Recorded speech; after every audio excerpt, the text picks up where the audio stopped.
Olha para esse fone aqui. Parece que eu vasculhei meu porão e que eu encontrei ele junto com, sei lá, um Walkman antigo, né? Olha para isso. Mas não. Isso daqui, por incrível que pareça, é um fone Bluetooth audiófilo com uma qualidade de som realmente chocante.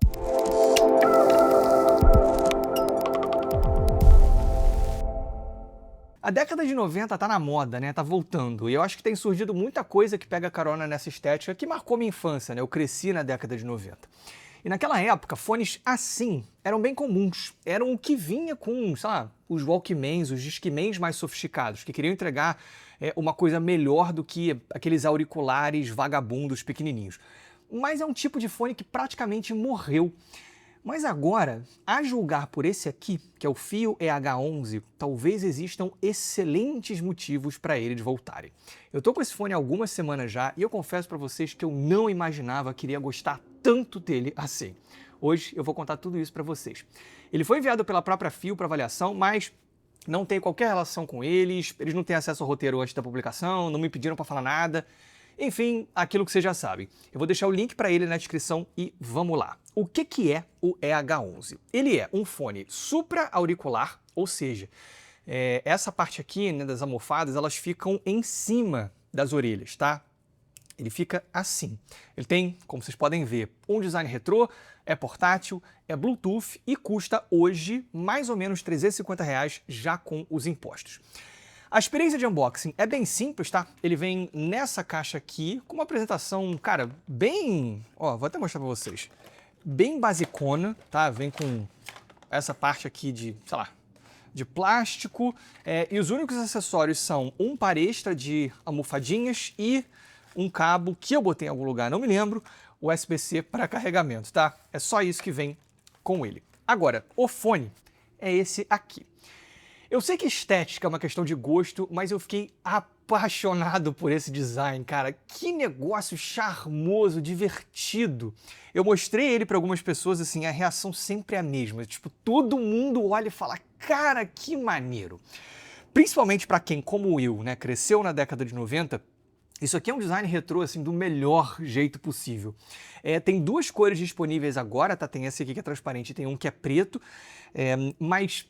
Eu gostei muito desse, cara, essa almofada laranja, assim, eu acho um toque tão diferente. E, pô, ele é todo transparente, você consegue ver toda a eletrônica aqui dentro, sabe?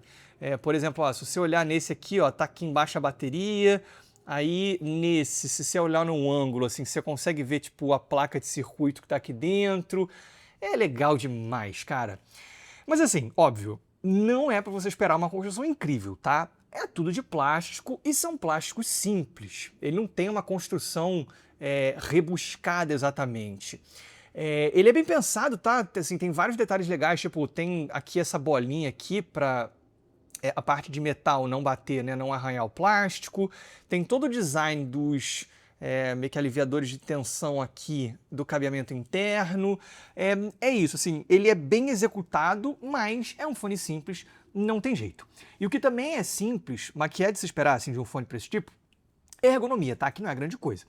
Apesar dele ser bastante leve e não fazer muita pressão lateral, né, nem superior, cara, não tem jeito, assim, é um negócio que vai ficar em cima das orelhas e ele não tem meio que muitas articulações para ele se conformar um pouco mais ao corpo. Então, por mais que ele seja um fone meio que bem leve de usar, depois de um tempo, assim, ele começa, pelo menos pra mim, isso é pessoal, a incomodar um pouquinho aqui, ó, em cima das orelhas, que é onde ele fica, de fato, tipo, apertando, tá? E existe pouquíssimo isolamento de ruídos externos, ao contrário de fones circunaurais fechados, né, que vão encapsular as orelhas, ou até que in-ears, né, com a borrachinha que vai fechar o canal auditivo. O fato dele ficar por cima, né, faz com que ele efetivamente seja um fone aberto, assim, tipo, cara, você não vai ter quase nenhum isolamento de ruídos externos. Mas eu acho que essas duas limitações são esperadas e são consequências assim, da própria proposta do fone. Então, eu nem considero que seja exatamente uma falha do EH11, e sim características de fones supra-auriculares como ele. Agora, eu vou mostrar para vocês alguns detalhes aqui, tá? O carregamento é feito via USB-C, tá? Aqui do lado direito. E falando nisso, a bateria dura 30 horas mais ou menos, então é uma boa autonomia, tá? Não é a melhor do mercado, mas ela é boa. Controles. Nas duas conchas, você tem esses acabamentos aqui de madeira. Na verdade, eles são controles, cara, tipo, giratórios. E eles são, ó, são bons, assim, são táteis, sabe? Tipo, dá um clique que é maneiro. O lado esquerdo serve para você avançar ou retroceder a faixa e o lado direito é um controle de volume. O play e pause, que também é um botão de ligar e desligar, é esse aqui, tá? Esse botãozinho aqui na concha direita. E ele também serve para chamar assistente virtual. Então, tipo, se você tocar e segurar, ele vai ligar. Se você der um toque simples, você vai dar play ou pause. E se você der 2 toques, você vai chamar assistente do seu telefone. Ele não tem botão de pareamento, tá? Mas é simples, assim, se você ligar ele e ele não encontrar nada, né, que ele já tenha pareado antes, ele vai entrar no modo de pareamento. E aproveitando para falar sobre o Bluetooth, é o 6.0 aqui, então é o mais recente, ele tem conexão multiponto, você pode parear ele a 2 dispositivos ao mesmo tempo, ele faz a troca inteligente, traz suporte ao codec LDAC, além do USB-C e do AAC. Em termos de delay, ou seja, o atraso, né, do que você vê se estiver usando para ver um vídeo, o que você ouve, é super ok se o LDAC estiver desativado. Então ele fica ótimo para ver vídeos, por exemplo, né? Você só vai precisar desativar o LDAC. Esse controle do LDAC é feito pelo aplicativo que é o Feel Control. Aí, gente, seguinte, eu vou ser direto. O aplicativo é ruim demais, tá? Ele é bem poderoso, como eu vou poder mostrar para vocês agora, mas, cara, é bem confuso, a interface é ruim, é lento, tá? Primeiro, a parte básica. E é meio bugado, né? Por exemplo, agora ele está com o LDAC, que está aqui em cima, mas ele está mostrando SBC. Enfim, essa primeira aqui é a parte de status, né, que mostra a bateria do fone e permite que você escolha entre os codecs, né, que você quer ativar. Aqui, do lado direito, tem algumas configurações, tipo atualização do firmware, você pode mudar o nome do negócio, do fone, né, pode limpar o pareamento, coisas mais básicas. O mais interessante está aqui na parte de equalização. Por quê? Basicamente, esse fone tem suporte a um equalizador paramétrico bastante poderoso, assim, completão, 10 bandas, controle de frequências, fator Q, ganho, pré-amp. E se você não for do hobby e estiver boiando, só para explicar, isso aqui é um sistema muito sofisticado de equalização que te permite ajustar profundamente o som desse fone. Você tem aqui uma parte principal, né, com o que você está usando aqui agora, aí você pode vir aqui, por exemplo, e escolher entre alguns perfis prontos, que eu não gostei nem um pouco. Tem uma parte onde você pode... o negócio que eu falo da... Olha lá, ele sempre é lento quando vai para outra tela, sabe? Enfim, eu posso vir aqui e fazer o meu próprio, tipo, banda por banda, mas assim, por exemplo, você ajusta uma, você coloca os valores, aí ele dá um delay. Aí tem a outra, você bota os valores, aí tipo, putz, ele dá um delay. É chatinho, cara. Também tem aqui, ó, eu posso vir para Auto EQ, cara, ele tem suporte ao Auto EQ, só que sobre isso. Ironicamente, ele não é listado aqui como o fone de origem, então ele não tem uma medição do próprio H11 aqui para você poder aplicar o Auto EQ, então por quê, cara? Enfim, pra você fazer um perfil compensado automaticamente. Tem aqui uma parte de Selected, que são meio que alguns perfis já prontos, que alguns usuários disponibilizaram, aí você pode baixar, aí ele vem aqui para local, aí aqui do local você consegue clicar para aplicar.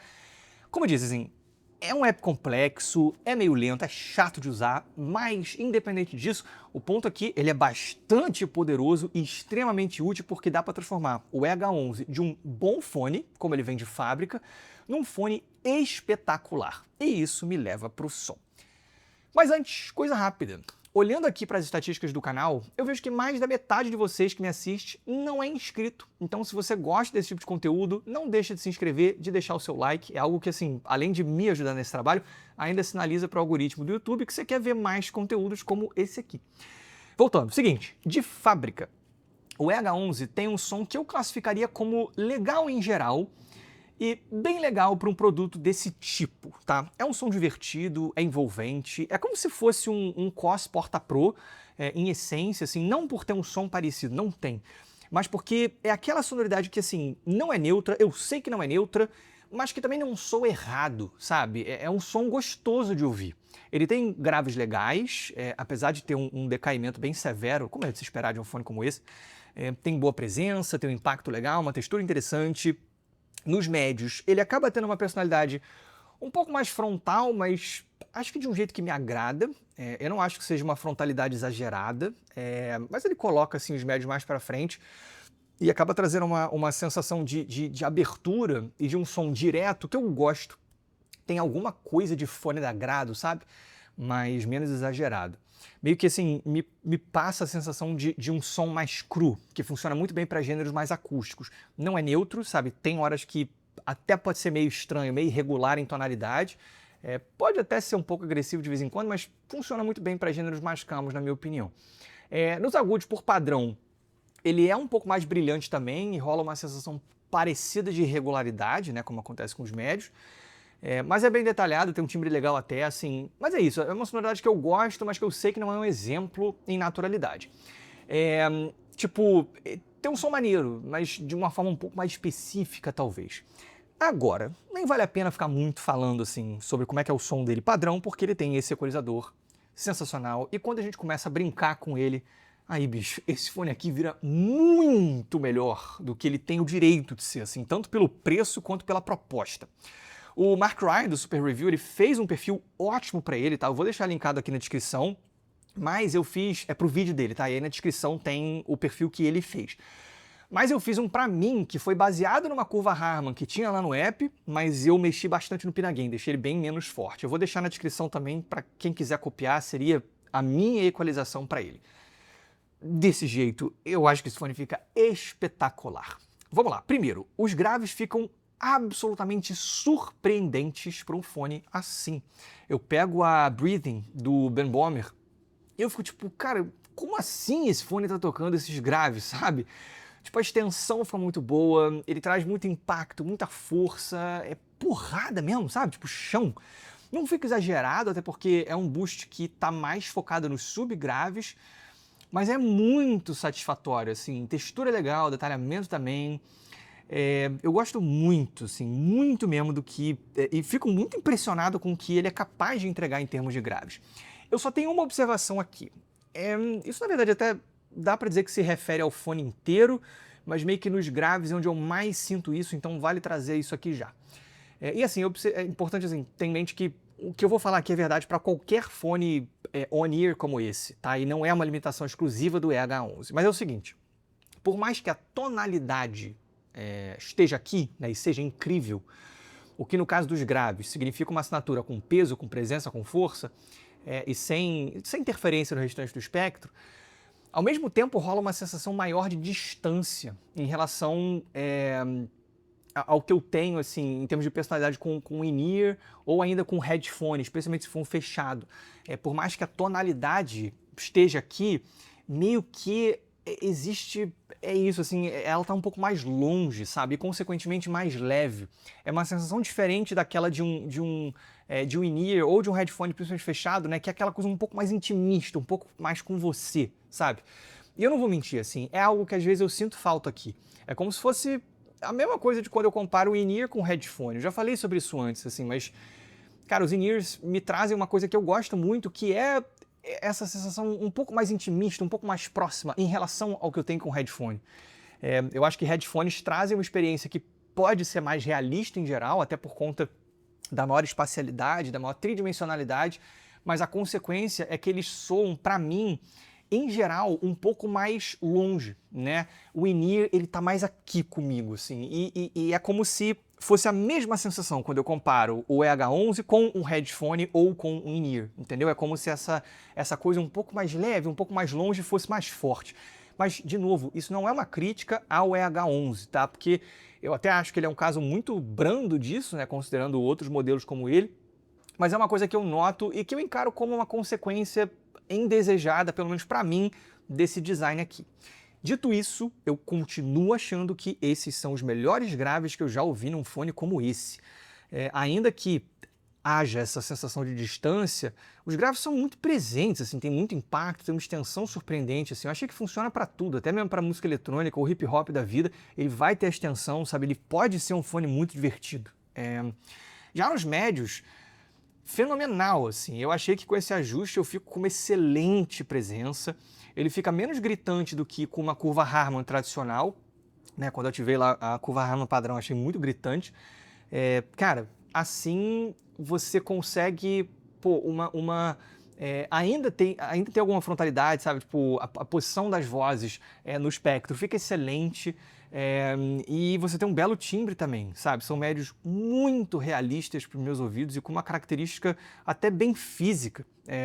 Assim, vozes, cara, são muito bem renderizadas. Eu acho que, até por ele ser um fone bem aberto, você acaba tendo uma sensação de tridimensionalidade e espacialidade bem maneira, assim, como se as vozes estivessem meio que flutuando, né? Você não tem aquela coisa fechada de um fone fechado, ou até de um circunaural mesmo que seja aberto.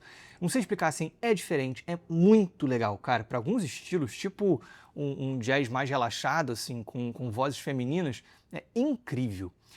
Já os agudos são muito bons, mas nada de outro mundo também. Eles são presentes, mas eles têm aquela pegada um pouco mais comedida, um pouco mais delicada. Timbre é muito legal, extensão competente também.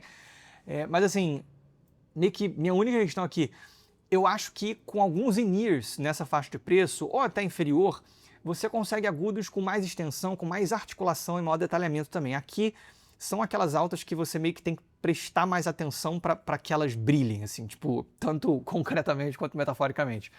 É aquela pegada onde os agudos eles parecem fazer parte dos médios, assim, tipo um contorno. Eles não exatamente têm uma posição de destaque na apresentação. Eu gosto dessa pegada, tá? Eu acho que combina muito com tudo aqui. Fica um som que é muito natural, mas é um pouco mais caloroso. E não muda a minha percepção de que, assim, dessa forma você tem aqui o que é um tuning de referência. Sim, para mim, esse fone, com esse tuning, né, com esse ajuste, entrega um som de referência. Para fechar, esse fone, sob vários aspectos, é muito, mas muito mais impressionante do que um fone Bluetooth desse tipo, de $30, tem o direito de ser.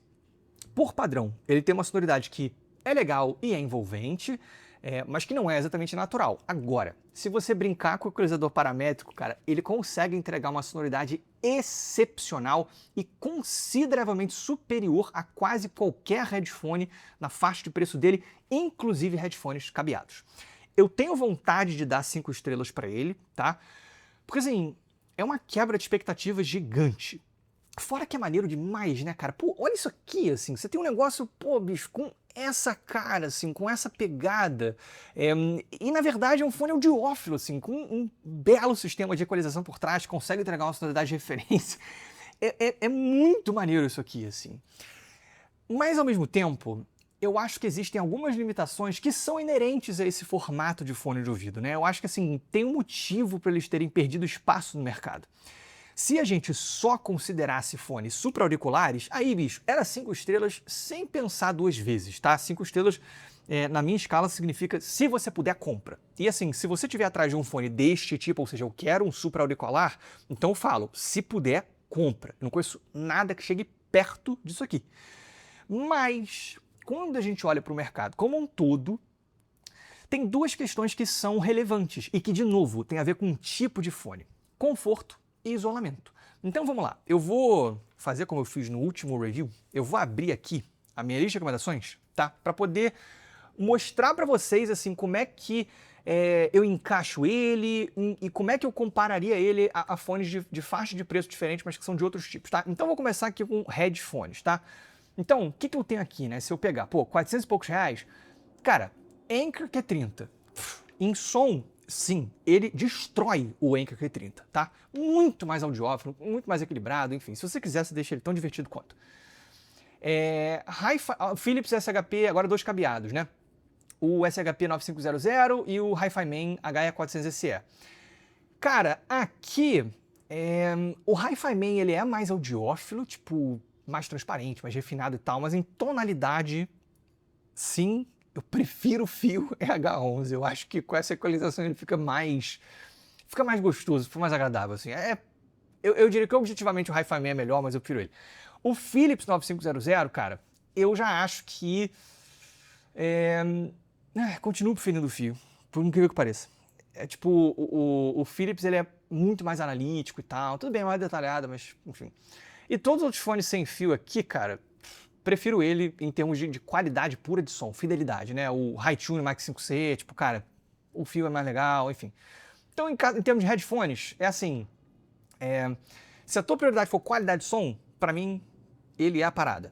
Só que é aquilo, pô, eu vou pensar no Anchor, aí tem o Noise Cancelling, tem uma transparência, tem o aplicativo, tipo, que, sei lá, tem mais funções, né? Ele te isola, então assim, pode ser que faça mais sentido para você pegar algum fone desses, ainda que ele não te entregue a mesma qualidade de som do fio, tá? Essa é a parada da limitação do tipo de fone. Quando eu olho para fones agora in-ear, vou voltar aqui, mesmo esquema, ó, vou pegar primeiro aqui alguns Bluetooth, por exemplo, né? Nessa faixa de preço. Pô, tem aqui o Melo Buds Pro, tem o KZ Extra, tem o Cuba Mali 2. Aqui, assim, se eu for em termos de qualidade de som, eu sou absolutamente suspeito para falar, porque quem fez o som do Cuba Mali 2 fui eu, tá? Então leve isso em consideração. Não é uma opinião isenta nesse caso. Em termos de tonalidade, eu prefiro o Mali 2.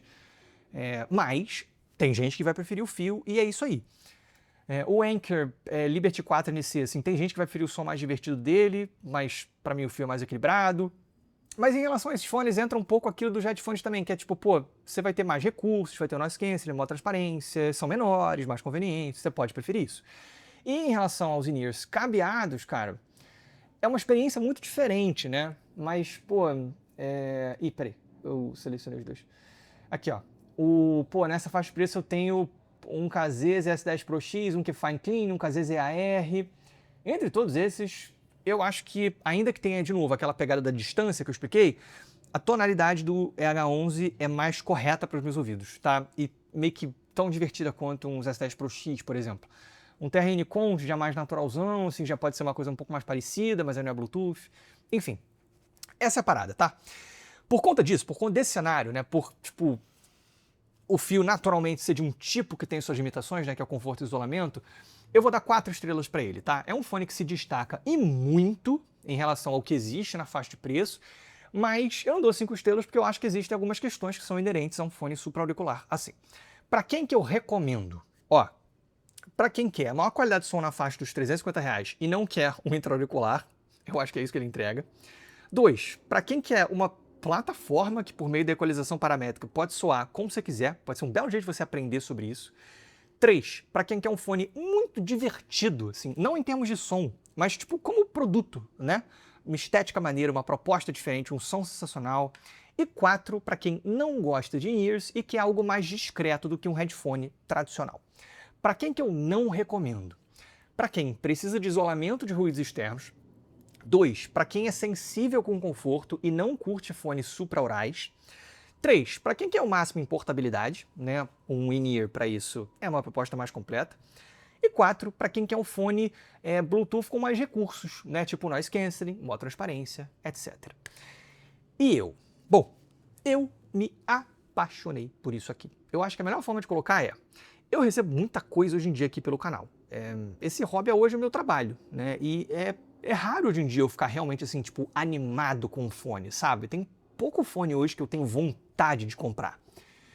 E se esse fone aqui fosse um empréstimo, se eu tivesse que devolver, podem ter certeza, eu compraria um.